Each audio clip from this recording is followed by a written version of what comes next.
E como palestrante, eu posso falar que eu nunca fui tão bem acolhido.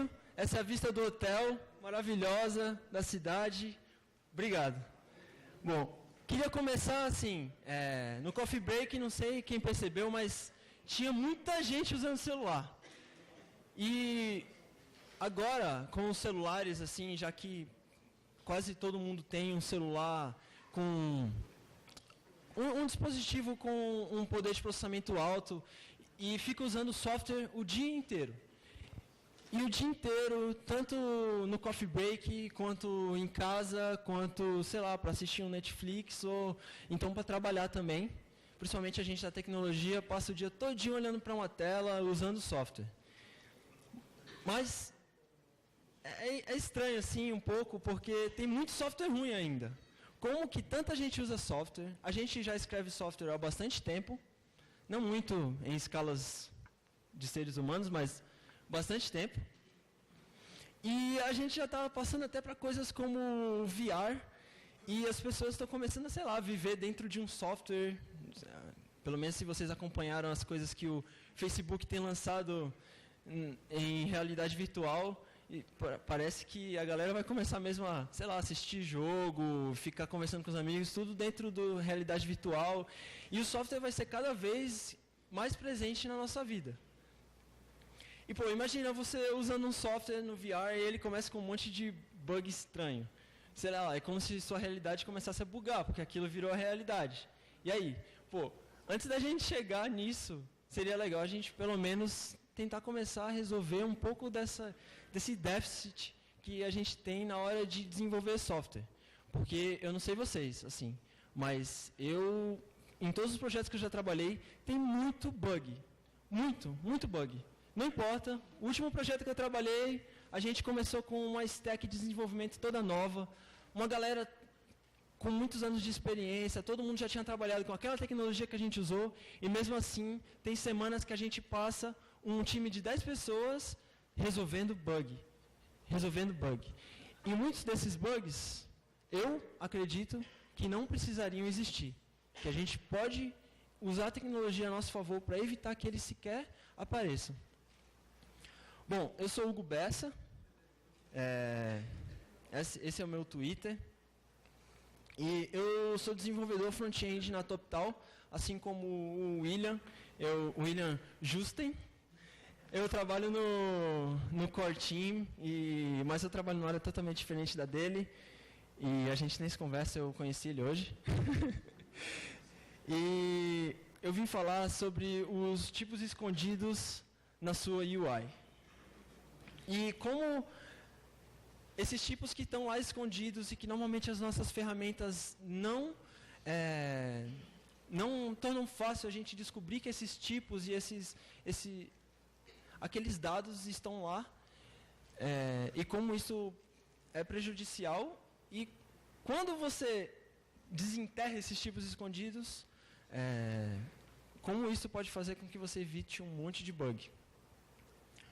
Bom, eu vou levar a palestra toda baseada em um exemplo, que é bem simples, que a maior parte das pessoas podem relacionar, que é um campo de busca. Então, um campo de busca normal, ele tem o texto lá, um botão para buscar, e quando você digita a pesquisa, ele mostra uma lista de sugestões para autocompletar, né? E depois que você aperta, ele mostra os resultados. Bom, beleza. Vamos começar por essa interface. Eu já implementei uma coisa parecida. Eu não sei se vocês já implementaram. Mas, sei lá, eu acho que a parte do sistema que mais dava bug era essa. Sistema ultra complexo, mas a busca com sugestão era a parte que mais dava bug na interface. Por quê? Porque eu vou explicar. Desculpa, eu estou um pouco nervoso, mas vai passar. A gente pode ver essa interface. Deixa eu voltar aqui. A gente pode ver essa interface como tendo dois estados, certo? Em um momento ela não tem dados, então é só um campo de busca vazio. Em outro momento, você digita alguma coisa e tem sugestões. Mas será que é só isso mesmo? São só esses dois estados? Eu acho que não. E não saber quais são todos os estados, geralmente, na minha experiência, desenvolvendo front-end há quase 5 anos, é o que mais gera bug. Porque essa interface está em vários outros estados. Os dados estão carregando, enquanto você digita, está chamando uma API para saber quais são as sugestões, e essa API pode falhar, ela pode voltar com os dados corretos, os dados podem voltar em ordens diferentes, você digitou ABCDE e ele mostra a autossugestão para ABC, porque essa resposta veio por último, e tem um monte de problema que pode acontecer nesse tipo de interface. E os tipos, eles nos ajudam a deixar a realidade explícita. Então, desde que eu comecei a estudar sobre programação funcional, que eu também comecei a estudar junto sobre tipos, principalmente linguagens de programação com tipos fortes, foi quando eu comecei a perceber o quanto de tipo de dado existe numa aplicação e nem sempre ele é explícito para a gente. E os tipos, no começo, eu na faculdade aprendi Java. Foi a primeira linguagem com tipos que eu aprendi. E era horrível para mim. Eu tinha que basicamente escrever a mesma string 4 vezes na mesma linha, tipo, para declarar uma variável ou alterar um valor, sei lá. Eu não lembro muito de Java, mas eu não gostei de usar tipos. E acabei que depois eu comecei a aprender desenvolvimento front-end e usando JavaScript, e não tinha tipos, para mim era perfeito, era muito mais...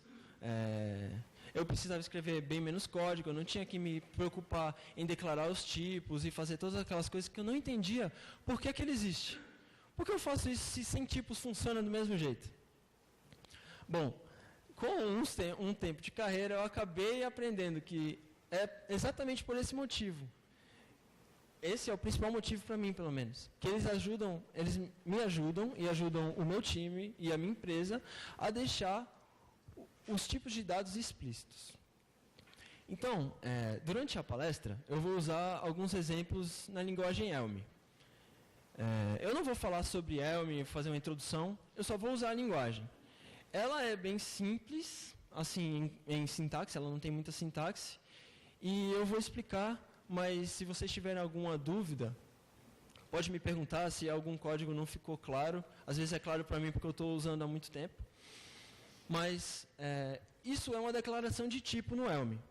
Então, a gente tem o tipo suggestions. E esse tipo, ele pode estar em vários estados. É basicamente o que esse código fala. Ele pode estar em not loaded, que quer dizer que não carregou ainda. Ele pode estar carregando, ele pode ter carregado com uma lista de sugestões, e ele pode estar em um estado de erro. Isso se chama um Abstract Data Type. Eu não vou entrar no mérito de explicar tudo isso, eu teria que ler um artigo científico, provavelmente. Então, eu vou pular e mostrar como que a gente usa esse tipo no programa em Elm. O case é basicamente o switch case que a maioria das linguagens tem, e que se chama switch case, né? Ou pattern matching em muitas outras. E, nesse caso, eu estou tentando utilizar o valor que está dentro do remote suggestions. E esse dado, lembra que ele podia não ter carregado ainda, que ele podia estar carregando, que ele pode ter carregado e pode ser um erro. No Elm, o nosso amigo compilador, ele obriga que você leve em conta todos esses estados. Então, assim, eu não sei se vocês já tiveram problema com null, é meio raro esse tipo de problema, mas imagina que o compilador fosse capaz de dizer que você não levou em conta o null, que ele seria capaz de impedir que qualquer null exception jamais acontecesse. Quando você tem uma linguagem de programação que tem esse tipo de dados e não tem as referências de null, isso é possível, porque o compilador ajuda. Ainda assim, a gente ainda tem alguns bugs aqui. Os tipos também não resolvem todos os bugs. Então, voltando na pesquisa. A pesquisa, depois que você digita alguma coisa, ela mostra uma lista de sugestões, certo? Mas e se o back-end retornar uma lista vazia? Nem sempre a gente leva isso em conta, né?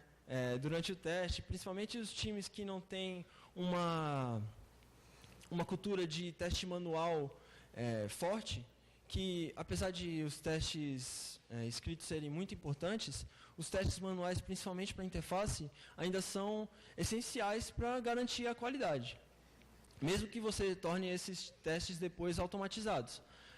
Mas nesse exemplo que o back-end retorna uma lista vazia, vai que, sei lá, um microserviço caiu, né? E não está mais retornando as sugestões. O que a gente faz? No Elm, eu poderia escrever um código que ia simplesmente renderizar uma lista vazia. Mas, uma lista sem resultados, né?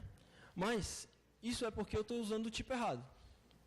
Se vocês lembram, lá quando eu declarei os suggestions, a parte de dados carregados tinha uma lista de sugestões. Uma lista é o quê? É basicamente um monte de ponteiro interligado, mas ele pode não ter nada. Pode ser uma lista vazia. Então, esse não é o dado correto, porque para a gente, a lista de sugestões não faz sentido se não houver nenhuma sugestão. Ela não existe se não houver nenhuma sugestão. Então, existe um tipo de dados que se chama cons. O cons é um tipo de dado que ele é uma lista, basicamente, só que com um porém. Ele sempre tem o primeiro item. Sempre existe pelo menos um item nessa lista. E se você usa o cons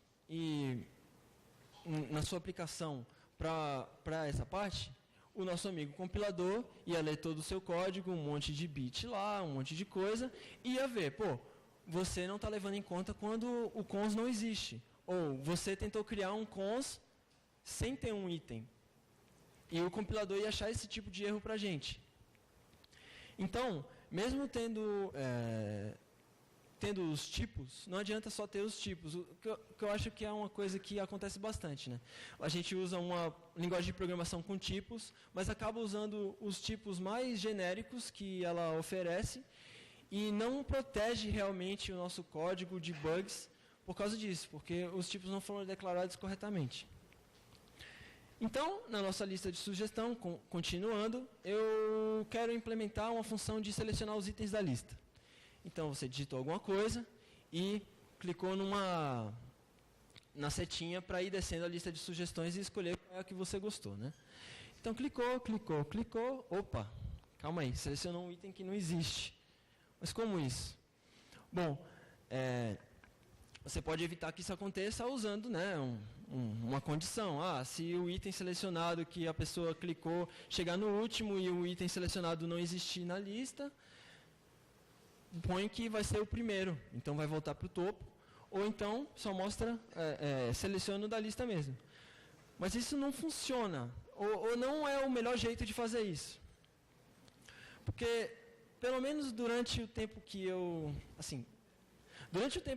trabalhei com times de diversos tamanhos, trabalhei em startups que tinham acabado de começar, trabalhei na Netshoes, por exemplo, que é uma empresa gigante, e trabalhei hoje na TopTal. Independente dos times e da qualidade dos times, da senioridade de todo mundo lá dentro, eu não costumo confiar apenas nas pessoas. Isso é uma coisa que eu levo para mim, assim. Será que o código que eu estou escrevendo, a estrutura de dados que eu estou usando, ou o tipo que eu escolhi para declarar o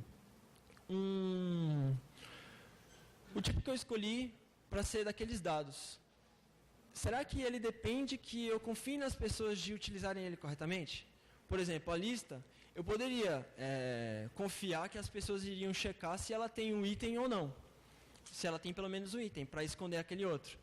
Mas, se eu posso criar um tipo que já faz já checa isso para mim, e já garante que aquela lista sempre vai ter um item, por que não usar ele? Porque o nosso amigo compilador, ele é um robô, ele é muito melhor que a gente para analisar dados. Muito, muito melhor e muito mais rápido. Ele, por exemplo, compila o projeto inteiro, ele lê todos os arquivos e entende toda a estrutura do projeto em segundos, ou até menos do que isso, e garante que aquilo está funcionando. Muito diferente do que eu seria capaz, por exemplo, de ficar revisando PR ou ler todo o código-fonte do projeto que eu estou trabalhando. Para resolver esse tipo de problema... calma aí, que eu estou apertando o botão errado. Para resolver esse tipo de problema, de ser possível selecionar um item que não existe na lista, existe uma estrutura de dados chamada zipper. É uma estrutura muito da hora, porque ela oferece isso. Basicamente, ela oferece uma lista de itens anteriores ao que está selecionado, o item selecionado e uma lista de itens depois do que está selecionado. Então, se você pensar bem, sempre vai ter um item selecionado, vai ser impossível não ter um item na lista, porque sempre vai ter um selecionado, e eu nunca vou conseguir selecionar nada que não está na lista, levando em conta que esse tipo de dados e a biblioteca que utiliza ele foi implementada corretamente, é claro. E no Elm, você usaria esse tipo de dados dessa forma. Ele não vem no Elm direto, mas tem uma biblioteca que você instala e consegue usar. Então, eu posso pegar acho que fica mais fácil ver aqui. Eu posso pegar o Previous, o Current e o Next. Beleza. Agora, eu já posso continuar implementando a minha pesquisa. E a gente vai começar a perceber que esses tipos de dados continuam, são muito úteis na implementação de interfaces, principalmente as que têm muita lista ou qualquer coisa assim.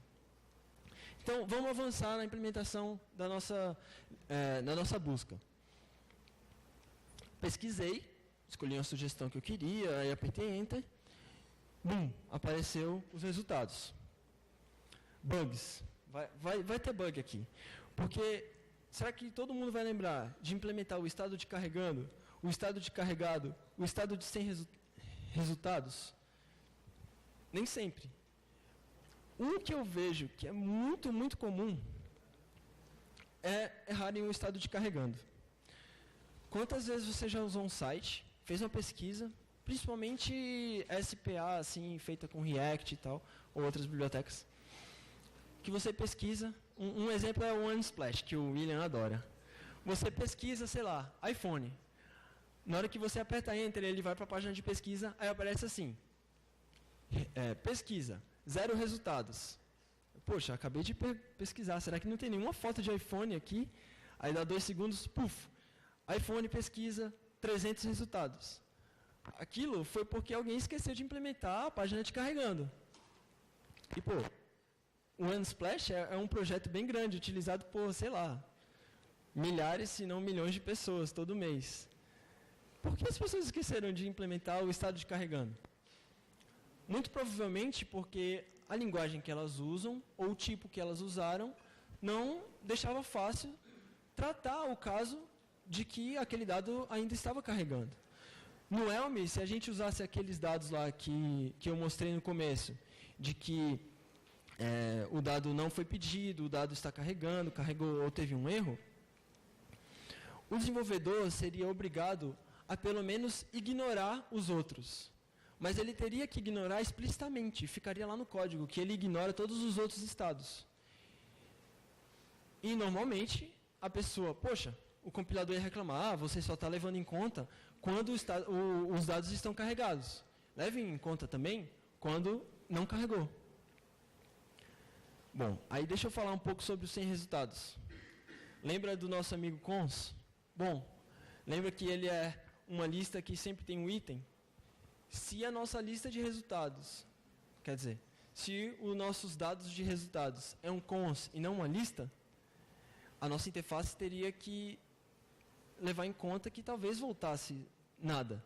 E teria que implementar pelo menos alguma coisa ignorando, ou, então, mais possivelmente, implementar aquela página. Bom, agora tem a última parte da nossa lista de resultados, paginação. A gente também não quer retornar todas as coisas de uma vez, quer paginar. E na paginação a gente mostra bonitinho qual é a página selecionada. E vai trocando e sempre tem uma página selecionada. Lembra daquela estrutura de dados que eu falei antes? Zipper. Se você usar o zipper para paginação, pronto, a gente reutilizou aquilo que já tinha utilizado na outra parte da aplicação, que não tem nada a ver com paginação, mas é um tipo genérico que pode ser usado para qualquer dado que você precisa ter um selecionado ou qualquer coisa assim. E, de novo, o nosso amigo compilador vai ficar analisando que nem maluco lá todos os nossos tipos, todas as funções, o que entra, o que sai de cada uma, e se tudo está conversando da forma certa e se todos os tipos estão sendo levados em conta. E aí, tem uma dica, que é muito fácil falar, né? Use as estruturas de dados corretas. Bom, vocês todos agora não vão implementar software com bug. Bom, eu acho que isso não vai acontecer, né? Pelo menos, eu sempre tento usar a estrutura de dados correta e continuo implementando bug. Mas, pelo menos, eu espero não implementar bugs tão óbvios. Nossa, eu acho que eu não sei falar essa palavra.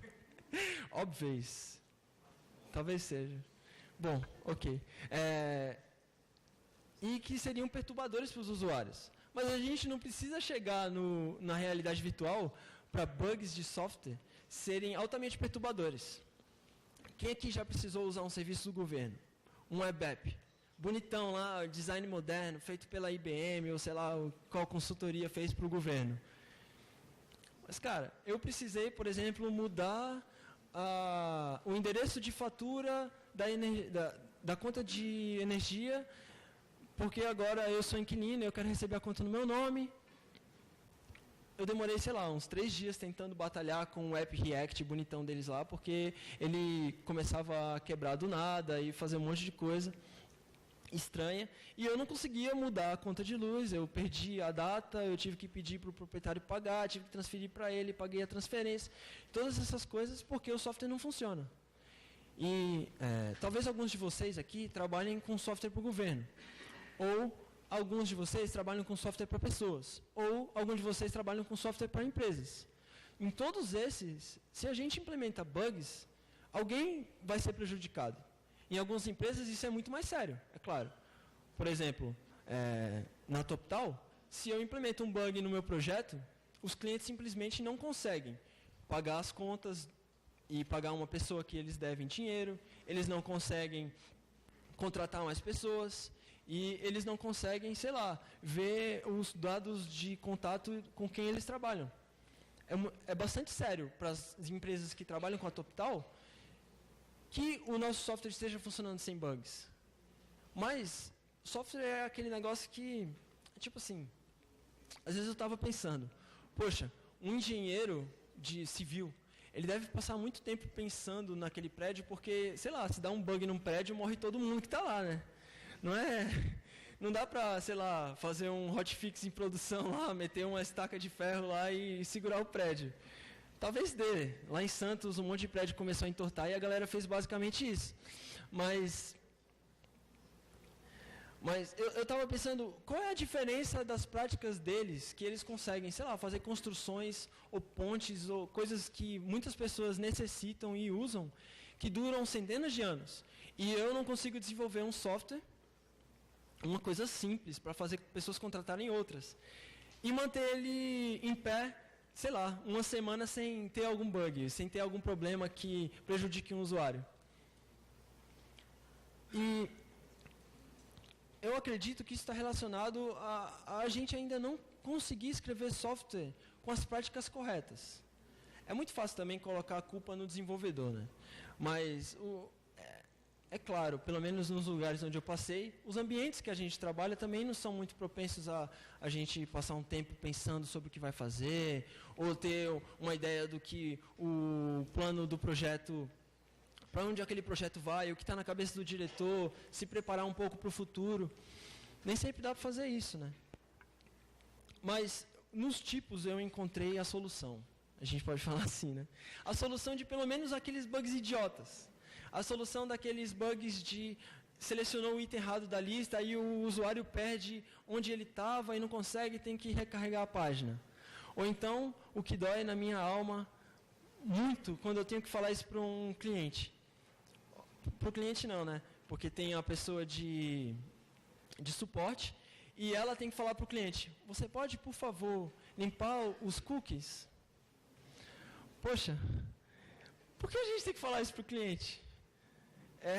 para mim parece bastante errado. E eu gostaria de, sei lá, resolver isso.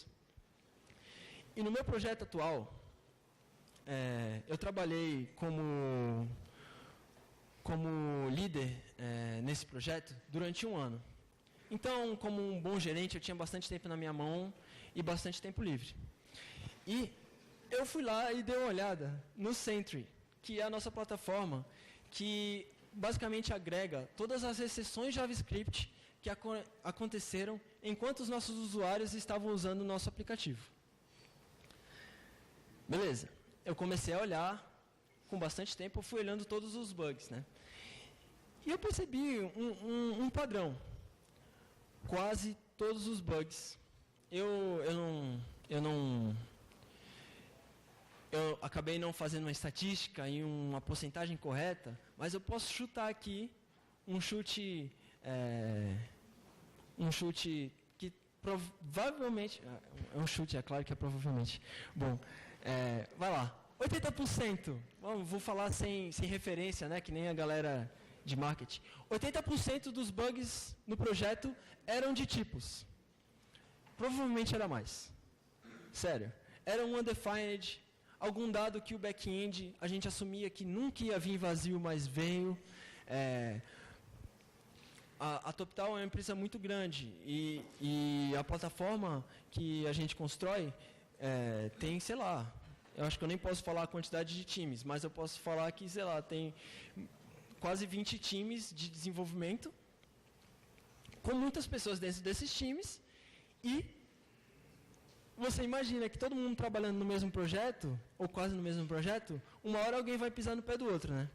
Ou sei lá, o que acontece bastante é 3 pessoas pisarem no pé de um. E acontece muitas vezes de um time estar refatorando uma parte do projeto, e ele simplesmente esquece de avisar pra gente que aquela lista agora pode ser vazia. Agora a API vai retornar um undefined, tá? Beleza, se vira aí agora para achar onde você assume que aquele dado existe e ele não vem. E aí vem para o meu amigo null, que no JavaScript, como um amante do null, eu acho que o criador ficou muito inspirado e acabou usando 2, que é null e undefined, né? Tipo, qual é a diferença? Eu não sei até agora. Provavelmente é uma coisa que eu aprendi quando eu estava lendo para passar em entrevista e eu não lembro mais. Opa, voltei. E a pessoa que fez isso pela primeira vez, não o primeiro, mas um dos mais importantes, que é o Tom Hoare, eu não sei pronunciar o sobrenome dele, que fez, acho que foi a linguagem Algol M, ele chama o erro de $1 bilhão, ou mais. Ele fala, essa ideia, e ter implementado isso na linguagem que ele criou, e ter feito com que outras pessoas seguissem ele, implementassem nas linguagens que elas criavam, gerou tanto problema. Teve uma semana lá na TopTal que a parte de billing, a parte de finanças do aplicativo não funcionava direito por causa de um null que a gente não conseguia achar, tinha mudado, o cliente estava num estado estranho, porque ele era um cliente muito antigo e os dados dele não foram migrados corretamente, blá, blá, blá. Bufo. Problema durante uma semana, várias pessoas não conseguiam usar a parte de finanças por causa do null. Que droga, né? E eu não conseguia facilmente nem achar quais eram os lugares que eu não tinha levado em conta o null. Refatorar virou um grande desastre. E até hoje, eu não tenho confiança, eu falo, eu não tenho confiança no projeto que eu estou trabalhando desde o começo, de que a gente não tem bugs de tipo lá ainda. Eu tenho certeza que tem muitos bugs de tipos que algum usuário ainda não entrou naquela parte do código, mas que na hora que for executado vai aparecer para a gente, né? Ocorreu uma exceção. Isso se o usuário não usar um Ad Blocker, né? Que aí a gente nunca vai ver a exceção do browser dele também. E aí, fazendo um pouco de propaganda do Elm, ele não tem null, porque ele tem aqueles outros tipos de dados. E o tipo de dados que leva, que faz que faz com que a gente possa expressar que um dado pode não existir se chama maybe. Não é só no Elm, é claro. O Elm é baseado numa família de linguagem chamada ML, e muitas dessas linguagens implementam esse tipo de dados. Maybe é um tipo básico que já vem na linguagem, que ele é basicamente assim. É um maybe de A. Isso significa que ele pode assumir, pode segurar qualquer valor ali dentro, por exemplo, um string, um int ou qualquer coisa assim. E ele pode ser nada, undefined, mas é até legal que eles não usam undefined, né? Nothing é mais bonitinho. Ou just. E o just, ele então segura o dado que existe. E esse maybe pode ser um maybe de string, um maybe suggestions, um maybe int. Então, todos os lugares que eu uso um dado que pode não existir, em algum momento, eu vou ter que levar em conta os dois. Eu vou ter que levar em conta o nothing e eu vou ter que levar em conta o just. Mas o mais legal não é quando você já implementou o aplicativo com o tipo de dado certo. Então, vamos supor, eu tenho o nome de usuário. Mas se é um usuário anônimo, o nome de usuário ainda não existe. Agora eu quero suportar usuários anônimos no meu aplicativo por algum motivo. Bom, então, se eu vou lá na definição de tipos do nome de usuário e troco de string para maybe string, o compilador vai listar todos os lugares em que eu não levo em conta que aquilo pode não existir. Parece até mágico e parece até mentira, assim, quando você está falando. E eu achei que era mentira quando eu ouvi uma palestra falando sobre Elm e explicando maybe e tal. E eu achei que não, o compilador não pega tudo, ele não é tão bom assim. Até que eu usei. E esse robozinho, que roda na linha de comando, rapidão, analisando tudo, nos projetos Elm que eu desenvolvi, ele me ajudou muito. Muito, muito, muito. E ele me ajudou também a entender que os tipos são uma ferramenta para pensar. Elas não são só uma ferramenta para você declarar quais são, que tipo aquele dado tem, ou para estar bonitinho na linha de código. Quando você está declarando esses tipos e você deixa explícito quais são, quais são as formas que cada dado pode assumir na sua aplicação e na sua interface, você acaba tendo que pensar sobre o domínio da sua aplicação, pensar sobre o que vai acontecer, se o usuário pode ter um nome ou não. E isso leva ao time se juntar para escolher quais são os tipos, diferente de linguagens que simplesmente não suportam nada disso, que as pessoas às vezes pulam esse processo e no final, depois, pode até ser rápido no começo, não declarar nenhum tipo e sair usando. E no começo você tem aquela aplicação toda na sua cabeça. Mas aí você sai de férias, passa um mês sem olhar nenhum PR. E quando volta, está tudo diferente, você não acompanhou o que mudou. E depois você tem que ler aquele código que foi escrito quando você estava de férias. E não entende mais quais são os tipos de dados. E é uma confusão. Eu acho que esse slide não era para estar aqui. Bom, a maioria das ferramentas que usamos não nos ajudam a evitar os bugs. Essa é a minha experiência com JavaScript, que é a linguagem que eu usei mais durante o meu tempo como desenvolvedor front-end. Por muito tempo eu simplesmente não pensava direito quais eram os tipos. Principalmente naquela parte em que você pensa, não carregou, não foi nem pedido, carregou, teve um erro.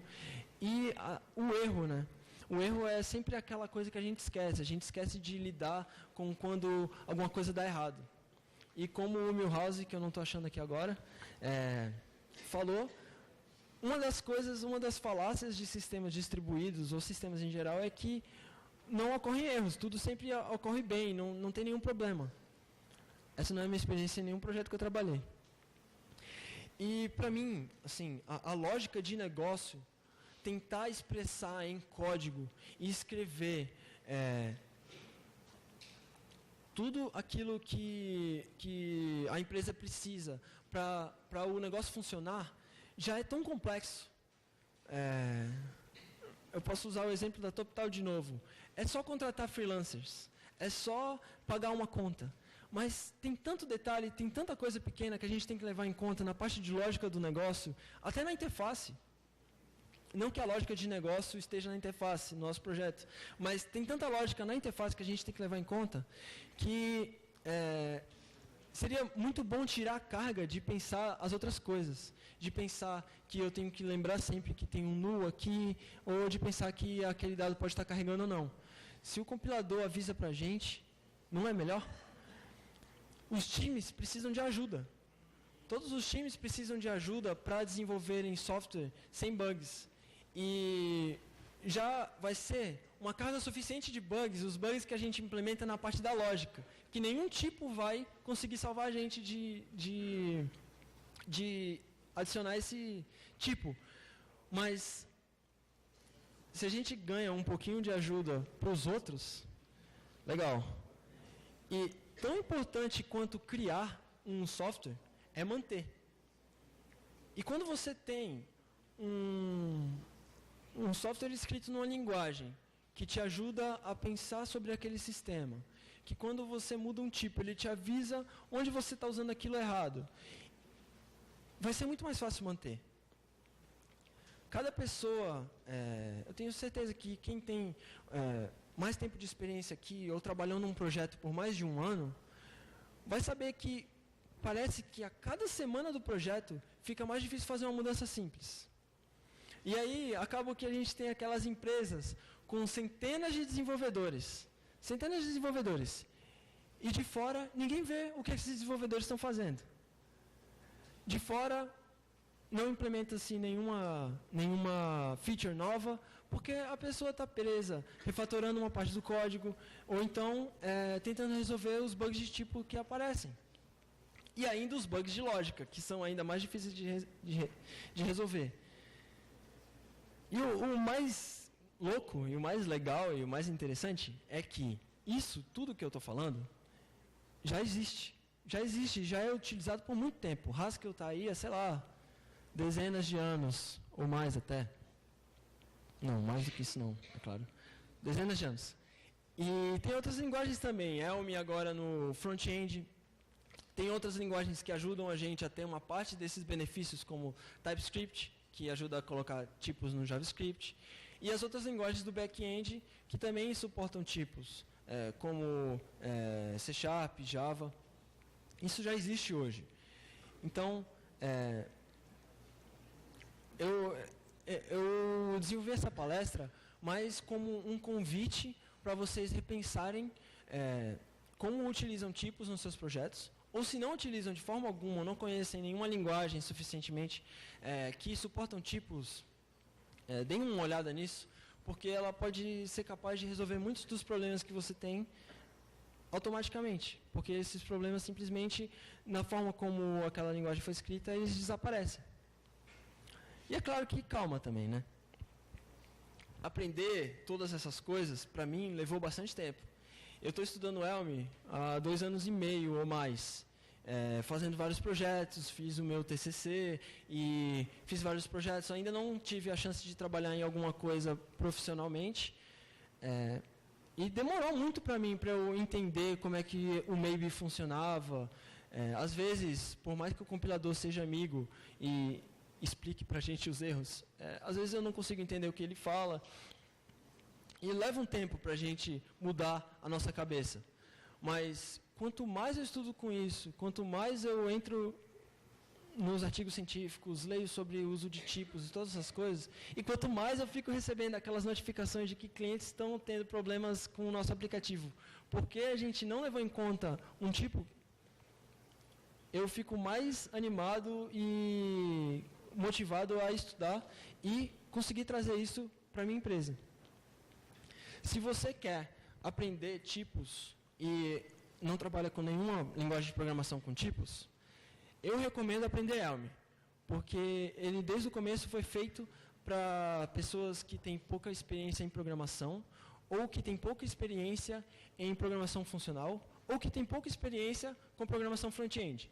Então, é uma comunidade bem aberta, abordável, e o guia é muito interessante e explica o porquê todas essas coisas existem. Um pouquinho de propaganda pessoal, eu estou criando um curso que vai ser sobre Elm, e eu também vou passar boa parte do conteúdo dessa palestra nesse curso. E vai ter bastante conteúdo gratuito até eu terminar de fazer o curso, o que significa que vai demorar vários meses, porque eu acabei de casar e estou arrumando minha casa. Obrigado.